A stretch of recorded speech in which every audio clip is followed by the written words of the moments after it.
Welcome back, everyone, to the November edition of the Michigan Trails Report. I'm your host, Tom Funk. Do you know where your snowshoes are? In case you're new or face planted into the snow knocking you senseless, I am the author of 50 Hikes in Michigan's Upper Peninsula and 50 Hikes on the North Country Trail. Also a group moderator or expert on many of your Michigan Facebook hiking group pages. And once a month, we talk about the current status of Michigan trails, trail magic, hiker trash, and even give you a heads up on what the reservation systems look like out there. And this month, there's some big changes, and stay to the end for the reservation report, and you'll hear all about them. Again, thank you to the Hiker Hostel in Germfast. The Upper Peninsula's only hostel will open full-time in 2026. Catering to outdoor enthusiasts, they will cater to North Country Trail backpackers. Check out their website, hikerhostelgermfast.com, which went live last month, they tell me. And thank you again to my friend Adam Main for providing them bumper music. Let's hope Adam gets some of the money from all these gosh darn ads I hear on Spotify every time I pull up his music. And with that, let's start fading this out. And we will get going here. I got, of course, every month I got to do a few technology things. And let's see, gonna do that. And I got to go back here. Yeah, are you guys still there? I hope so. My goodness, it's such a pain in the butt. All right, here we go. Trail of the month. Hey, as always, we kick off every podcast with the Trail of the month, and it is December, and time for another hike at a land conservancy. If you like big things, this nature preserve in Copper Harbor is just the right spot. Estevant Pines, owned by the Michigan Nature Association, is home to 300 to 500-year-old white pines and other trees. These monarchs of the forest average 4 feet in diameter and over 100 feet tall. Since its inception in the early 1970s, this nature sanctuary helped create a hotbed for land conservation as the Michigan Nature Association continues to battle land speculators in purchasing land around this sanctuary for future protection. Now, this area was originally part of a 2,400-acre tract of land owned by Edward Estevant of Paris. Yeah, Paris, France, who sold it to the Calumet and Hecla Mining Company in 1947.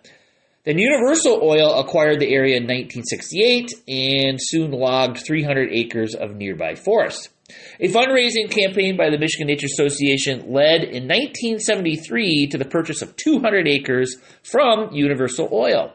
3 subsequent acquisitions between 1989 and 2005 have brought the sanctuary up to its current 510 acres.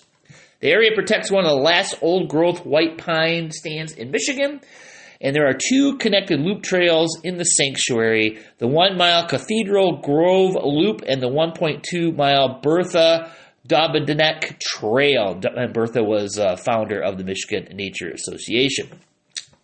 This is a true David and Goliath epic, as this small nonprofit it still continues to make headway against multimillionaire land development companies, which is pretty cool. Not only are there white pines there that are just massive in size, there are also red pines, there's old-growth red oak, and old-growth yellow birches. And make sure to look down at the ground and take a listen, as well as the plant life there is just amazing. There's all kinds of orchids there and over 100 species of birds in the sanctuary.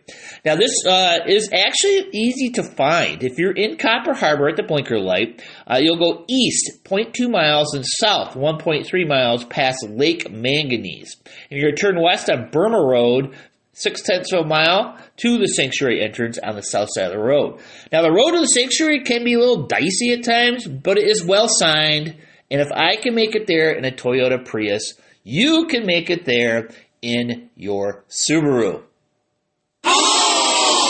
trail closures, conflicts, and so on and so forth. Hey, we're taking a pause for state park campground closures for a while, and we're going to stick to new trail closures until we get nearer to spring. So new DNR trail closure, I think we only have one, and of course my computer wants to freak out. There we go. A section of the Clinton River Trail, Iron Bell Trail in Rochester remains closed following a significant washout that took out, get this, 150 feet of the pathway. Yeah, you probably don't want to use that.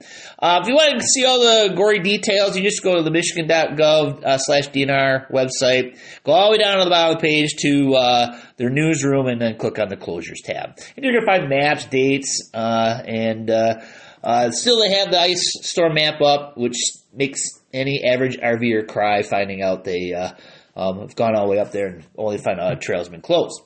So, as for the North Country Trail, we will just look at new closures as well, and we only have one that's new, and that's in southern Berry County, south of Sheffield Road, and it is going to be closed to firearm deer season, which runs to the end of November, which, hey, guess what? We're at the end of November, so just be aware that there is going to be a pause in a lot of the hunting seasons there, and then it'll rejoin. So always wear orange when hiking, and looks like that one is going to expire here really quick. All right, snow report. Yes, the Thanksgiving snowstorm quickly turned hiking season into ski, snowshoe, and as of December 1st, snowmobile season. Our snow season started very early in the western UP at the beginning of September. And there have been spits of snow here and there for the next 2 months. And then, boom, right in time for Thanksgiving travel with buckets of snow. Now, that being said, a friendly reminder to check out the wonderful online mapping program. I had to clear my throat for this one. The National Operational Hydrologic Remote Sensing Center. Yeah, it's a government website. What can I tell you? Hey, you can see in real time snow depth down to a granular level. Thing is, it is a government website, and it is clunky to use if you don't know what you are doing. And that is why I've created a tutorial, which can be found on our brand new YouTube page. So I headed over to their page, and I've been posting maps on the Instagram and Facebook channels, and it shows the entire state of Michigan. It has some snow, from a few inches in southeast Michigan to nearly 2 feet in the western UP, and more to come. So get out there and enjoy it, because, hey, you know, winter only lasts 6 months. All right, hiker trash. Congratulations to Janet and her husband, the last name Nicholson, for completing their 100-mile challenge, and they finished at the Kellogg Forest. So thank you for hiking the trail. Some North Country Trail 100 finishers. Jamie Rosengren, she finished at Supply Road. Nate Ferrier finished north of Litchfield, and he stopped in for a pizza on the trail in Albion. So Albion has some great eateries there, and I remember doing a hike down there, and I think we went to Cascarelli's. If you ever run into my friend Amy, ask her about the maggot dance on that hike. Kara Lamar, she finished at Wilderness State Park. Lisa and Bernadette Will, they finished in Berry County. And Alicia Rendanzo, she finished somewhere. I couldn't tell where, but the pictures did look like Michigan. And our EJ Drugel tracker. Hey, EJ, you're listening, right? Hey, EJ, he is north of 404 miles, and he says he is wore out. And he said he was wore out last month, too. So, yeah, hiking will do that to you. It'll kind of wear you out. So let's give these guys a hand and thank them for hiking the trail.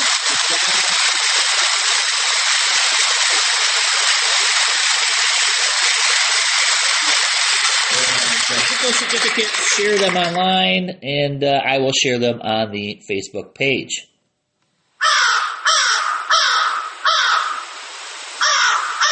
All right, we haven't had one of these in a while. Our almost forgotten trail. You may have seen the post I shared over from the Hiker Hostel page about the original routes from Lake Michigan to Germfask. Because, of course, before Germfask or any other town appeared on a map, the state was laced with these indigenous travel networks that have been used for thousands of years. So, various tribes of Native Americans, they moved through the area, including the UP, and they used a lot of river corridors, hiking along them and using them with their canoes. They would find these high ground trails that avoided the swampy areas, which there are a lot of in that area. So yeah, it's called the Great Manistee Swamp for a reason up there.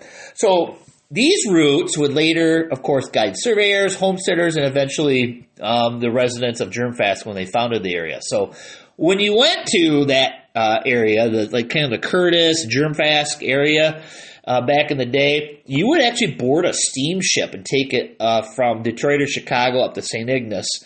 And you'd take it to St. Ignace, Mackinac Island, or maybe even Manistee. And from there, you would go to Nobbin and from there, the only way inland was what they called the old Nobbin Way Manistee Trail, which started as an indigenous route and then became a travel route that passed near today's McMillan and Seney before heading towards Munising and Marquette. So I suspect the old road that goes from Seney up to Pictured Rocks, the old Fox River Road, is probably what's left of that trail. Probably got turned into a wagon trail at one point. But anyways, in the wintertime, these pioneers would actually take the trail up to Big Manistee Lake, and they'd cross the lake by sled, and then they would turn towards the Germfast area. So these combination of waterways, trails, frozen lake travel, they were the only access to the region for a few years until the railroad came in the 1880s, and that wasn't long after Germfast was platted out. So these indigenous trails have been swallowed up, turned into roads, or disappeared altogether. So pretty cool story of the trails up there in the central UP. All right, chapter of the month. Hey, let's shake things up like a deer fly in your shirts. And we'll talk about the chapter of the month, which is the Marquette area chapter, which is the first chartered chapter of the North Country Trail Association, located in Marquette, of course, which is also an official North Country Trail Association trail town, also the largest city in the UP, serving as the chapter's base. So this chapter is the last town you see if you're heading west. So it goes about 200 miles west of there. There's nothing. There's no resupply point. So you have to do what I did when I hiked it. You have to actually meet somebody in the middle of the woods and have them bring you a box. So the chapter's trail begins at the Long Lake Outlet, 1.1 miles west of Craig Lake State Park in Baraga County, and it goes all the way across Marquette County and ends at Rock River Road in western Alger County for a distance of 110 miles. So along the way, great attractions, some requiring the hiker to use a spur trail, like Rock River Falls, Laughing Whitefish Falls, Lake Inland Sculpture Park, which there is a shelter there, Lake Levasseur. You got the Lake Superior Shoreline. You can hike downtown Marquette and hit one of the breweries down there. You also got the Dead River Storage Base. There's all kinds of stuff. You got Sugarloaf Mountain. You got Hogback Mountain. You got all kinds of stuff. This is a great hike. You got all kinds of waterfalls, like the Little Garlic River. There's a bunch of unnamed ones. Heck, you even hike through the McCormick Wilderness and Craig Lake State Park. So much of this trail is remote. It is rugged. So if you're searching for solitude, this is the place to hike. So looking at their page, I did not see any upcoming events or hikes, so subscribe to their Facebook page for updates and check out their event calendar. Yeah, all right, people, especially you stubborn old-timers like myself. This technology thing is catching many of us off guard. Long gone are the days of just rocking up to a trailhead, filling out an envelope, and stuffing a few greenbacks in it in order to hike places like the Porcupine Mountains or Pictured Rocks. Guys, we're about to enter the second quarter of the 21st century, and our various government land managers have finally caught up with the late 20th century technology. Practically all the government land managers now utilize online reservation systems, and many no longer accept walk-ups. Well, they'll direct you to downloading an app or go to our website, but the point remains, no more walk-ups for a lot of these places. Heck, this applies to practically all of Michigan State parks. Barely any have walk-ups campsites anymore. It's all done online. So this includes backcountry sites at Craig Lake, Tequamanon, and even Island Lake state park have backcountry sites. You just can't rock up to these sites anymore. This applies to the busier federal lands, like Pictured Rocks, of course, Sylvania, and the more popular campgrounds. More and more of them are showing up on recreation.gov. I'm predicting that soon, maybe in the next 5 years, all state forest, all national forest campgrounds will be by online reservation only. Also, don't be surprised they moved to online reservations for Manistee River Trail, Hoist Lakes, Fife Lake for the state parks. We'll take care of that one. And other popular segments of trail and wilderness areas like McCormick and even Isle Royale. Isle Royale is still walk up, but those days may be coming to an end. So this tool the governments use, it only forces you to do what we should be doing anyways, and that's planning ahead. And if you're still not planning ahead, well, here's your reality check. All the above are now working on a 6-month rolling calendar. That means they open up reservations not on a specific date, but 6 months before the reservation starts. That means Pictured Rocks, they're now accepting reservations for Memorial Day weekend, where you used to have to wait till January 1st to make those reservations. You can make them now, and that is catching people off guard, thinking they have to wait till January 1st to make a reservation for most things in Pictured Rocks. That is not the case anymore, as you will see as we talk about the Memorial Day weekend in our, I think it's called the Reservation Report. This episode of the Reservation Report is brought to you by MichiganTrailMaps.com, home of high-quality maps, downloadable goodness, and the kind of detailed books that make you the most prepared hiker in your group chat, like my books do. Pictured Rocks! Oh my, get on this now, people. Barely any backcountry sites are reserved for Memorial Day weekend. Primo sites are still available.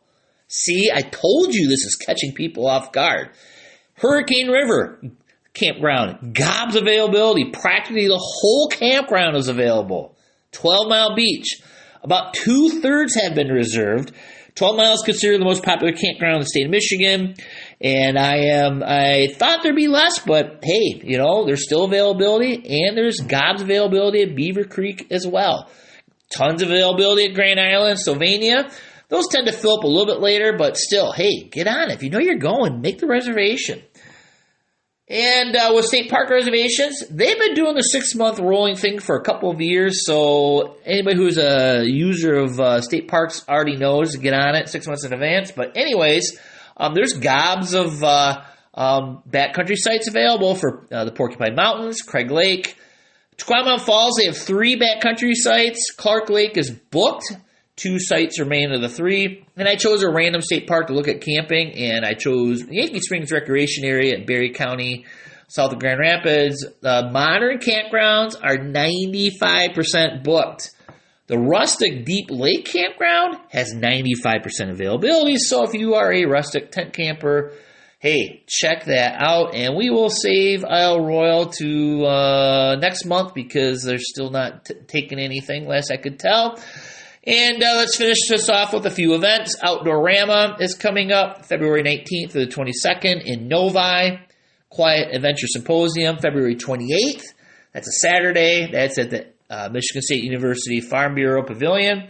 And Canoecopia, that is March 13th to the 15th. That is in Madison, Wisconsin. Highly recommend you take in all of those.